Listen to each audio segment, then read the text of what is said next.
જ્યાં સુધી તમને કોઈ સારો ગુરુ ન મળે ત્યાં સુધી તમારો બેડો પાર ન થાય સાહેબ. સદગુરુની શોધ કરો. અને ગુરુ એ જ છે કે જે તમને તમને એના તરફ આકર્ષણ કરે, ખેંચી લે.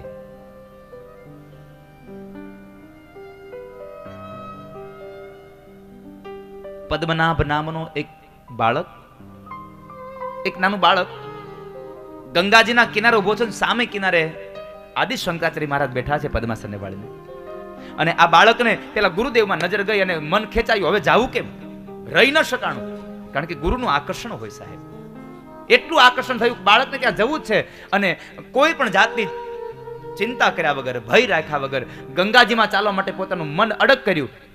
અને જ્યાં મન અડગ થયું સામે ગુરુ પાસે જવા માટે, અને બાળક ચાલતો થયો ને, તો એવું મહાપુરુષો લખે છે કે ગંગાજીમાંથી કમળ ઉત્પન્ન થયા અને એ કમળ ઉપર પગ દેતો દેતો એ બાળક સામે પહોંચી ગયો. એટલે એનું નામ પડ્યું છે પદ્મનાભ. ગુરુની પાસે આકર્ષણ થાય છે. પદ્મનાભ નામનો એ બાળક શંકરાચાર્ય મહારાજ પાસે પહોંચે છે. તો સુખદેવજી મહારાજ પરીક્ષિત રાજાને કથા કહેવા માટે આવે છે અને એને લઈને આવ્યા છે દેવર્ષિ નારદ. કોઈ જ્યારે ગુરુ બનવા તૈયાર ન થયું ત્યારે દેવર્ષિ નારદે સુખદેવજી મહારાજને લઈ આવ્યા અને ત્યાં આગળ લાવીને ઉભા રાખ્યા છે. તત્ર ભવદ ભગવાન વ્યાસપુત્રો યદ્રચ્છયા ગામટમાનોનપેક્ષઃ અલક્ષલિંગો નિજલાભ તુષ્ટો વૃતશ્ચ બાલૈર્વધુત વેશઃ. અવધૂતના વેશમાં, બાળકના રૂપમાં. કારણ કે 16 વર્ષની ઉંમર. પેલું ભાગવત સંભળાયું ત્યારે એવું અહીંયા એવું કહ્યું છે, તત્ર અભવત, ઈ પ્રગટ થયા છે. તત્ર અભવત, પ્રગટ થયા. અને એ સુખદેવજી મહારાજને રાજા પરીક્ષિતે પેલો પ્રશ્ન કર્યો, બાપજી અતઃ પૃચ્છામિ સંસિદ્ધિમ યોગીનામ પરમં ગુરુમ પુરુષસ્યેહ યત્ કાર્યમ મ્રિયમાણસ્ય સર્વથા. બહુ સુંદર પ્રશ્ન કર્યો બાપજી. જેનું મૃત્યુ નજીક આવ્યું હોય એને શું કરવું જોઈએ? જેનો કાળ નજીક હોય એને શું કરવું? અને સુખદેવજી મહારાજ એનો પ્રશ્નનો જવાબ આપતા પ્રથમ સ્કંદ વિરામ થયો અને બીજા સ્કંદમાં પ્રવેશ કર્યો. અને બીજા સ્કંદમાં કહે છે કે રાજા, તારો પ્રશ્ન બહુ શ્રેષ્ઠ છે. તારો પ્રશ્ન બહુ શ્રેષ્ઠ છે. હું તારા પ્રશ્નનો જવાબ આપું, સાંભળ. શ્રી શુક ઉવાચ વર્યાને શતે પ્રશ્નઃ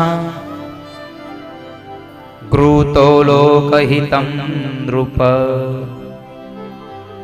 આત્મવિત સંમતઃ પુંસા શ્રોતવ્યાદિષુ યઃ પરઃ.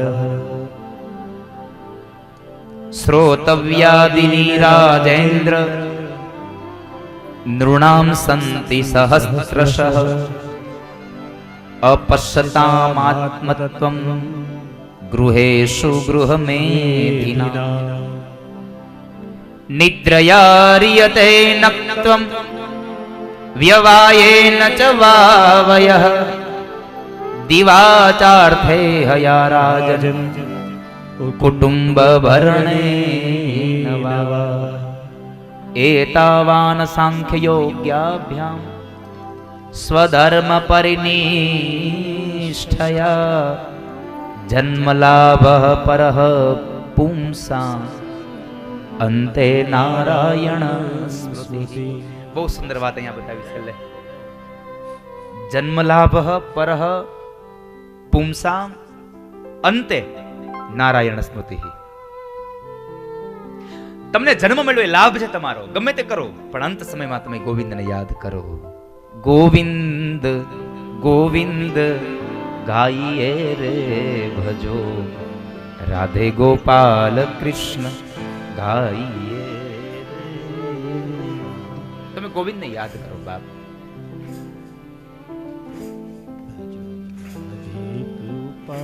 કૃષ્ણ ગાઈએ રે.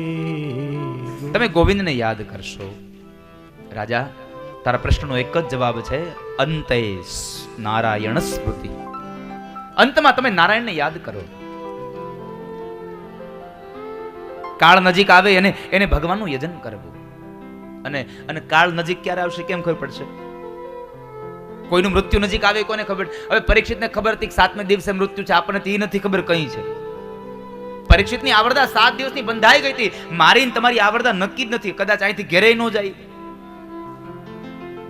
અહીંયા ઘરે પડ્યું હું રહે છે. ઘણી વખત આપણે થાકી નથી કહેતા, હવે તો આવતું નથી, આવે તો ઘણી ખબર પડે. ઓલા માજી 70 વર્ષની ઉંમરે ગામમાં છાણ લેવા નીકળ્યા અને કોઈ ટોપલો ચડાવવા વાળું ન મળ્યું તો બિચારા રાડે રાડ થયા. હવે આને કરતા તો મોત આવે તો સારું. અને મોત આવ્યું, સામે ઉભું રહી ગયું, લ્યો માજી હું આવ્યો, હાલો. માજીને તો હાથની જીભ નીકળી ગઈ. એટલે આ તો આવ્યું હોતે, પણ માજી ગામડાના હતા. માજી કીધું ભલે આવ્યું, હાલો આ ટોપલો ચડાવતા જાવ. એની પાસે ટોપલો ચડાવે, લ્યો. અંતે નારાયણ સ્મૃતિ. તમે અંતમાં નારાયણની સ્મૃતિ રાખો બાપ. કારણ ક્યારે જતા રહેવાના કોને ખબર, ક્યારે વયા જશો કોને ખબર. આ દુનિયામાં આપણે જેને કહીએ છીએ આપણા બધા છે, આ મારા છે, મારા છે, કોઈ આ ધરતી પર રહેનારો માણસ પણ, જળમાં રહેનારો માણસ પણ, આકાશમાં ઉડનારો માણસ પણ એકના એક સમયે જતો રહેવાનો, જતો રહેવાનો ને જતો રહેવાનો. એમાં કોઈ સંશય નથી. આ દુનિયામાં બધું જ છે પણ માત્ર સ્વાર્થ ભરેલું. સુર નર મુનિ જન સબ કી રીતિ, સ્વાર્થ કારણ સબ કરહી પ્રીતિ. આ દુનિયામાં બધા પ્રેમ કરે છે પણ ક્યાં સુધી સ્વાર્થ હોય ત્યાં સુધી. સ્વાર્થ પતી ગયો એટલે કોણ હું ને કોણ તું, પૂરું થઈ ગયું. બધા પોતપોતાના માર્ગે. અહીંયા આપણે ભેગા મળ્યા છીએ, આજ કથા છે એટલે હાથ દી બધા યાદ રાખશું. પછી આપણે બધા એકબીજાને આપણે રૂમમાં હશે અને કેટલા દી યાદ રહે? 5-15 દી, પછી ભૂલી જવાના. પણ આ એક વાત યાદ રાખજો, આ ભૂલવા માટેનો પ્રસંગ નથી, આ જિંદગીભર યાદ રાખવા માટેનો પ્રસંગ છે. અહીંયાથી કંઈક એવું કરીને જઈએ કે આપણી જિંદગીભર આપણને સ્મૃતિ રહે કે અહીંયા કોઈક મને મળ્યું હતું સાહેબ, ઇસ ઘાટ पे કોઈ મુझे મિલ ગયા.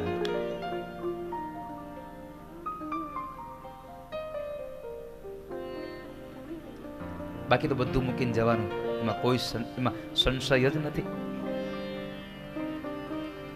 આ ધોળકિયા પરિવાર સાથેનો મારો નાતો ધનજી દાદા ખબર છે ને, આ ગીતથી.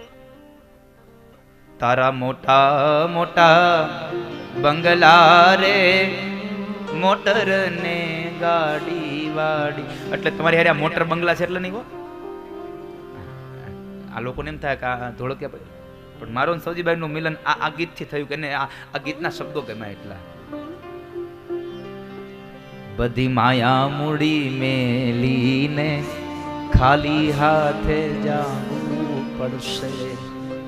માયા મૂડી મેલીને ખાલી હાથે જાવું પડશે. કોણ જાણી શકે કાળને રે, સવારે કાલે કેવું થશે. કોણ જાણી શકે કાળને રે, સવારે કાલે કેવું થશે. કોણ જાણી શકે કાળને કાલ સવારે કેવું થશે? કોને ખબર છે શું થશે કાલ? કોઈ ન જાણે ક્યારે છેલ્લો શ્વાસ છે, છેલ્લા શ્વાસ સુધી જીવનમાં આશા છે. છેલ્લા શ્વાસ સુધી માણસને આશા હોય, આ મારું, આ મારું, આ મારું. પણ એક હિન્દી ફિલ્મનું ગીત છે, પણ તમે આને હિન્દી ફિલ્મનું ગીત ન સમજતા, આને એક મારી પ્રાર્થના સમજજો. છે હિન્દી જૂના પિક્ચરનું ગીત છે, પણ આના શબ્દો મને આ પ્રસંગની સાથે ગમ્યા છે, એટલા માટે મેં આને લીધા છે. કસમે વાદે प्यार वफा सब बातें हैं बातों का क्या, कसमे वादे प्यार वफा सब बातें हैं बातों का क्या. અહીંયા બધું જ ખોટું છે સાહેબ, બહુ સુંદર શબ્દો કીધા. કસમે વાદે प्यार वफा सब बातें हैं बातों का क्या, कोई किसी का नहीं ये झूठे नाते हैं नातों का. का क्या कसमे वादे प्यार वफा सब बातें हैं बातों का क्या। कसम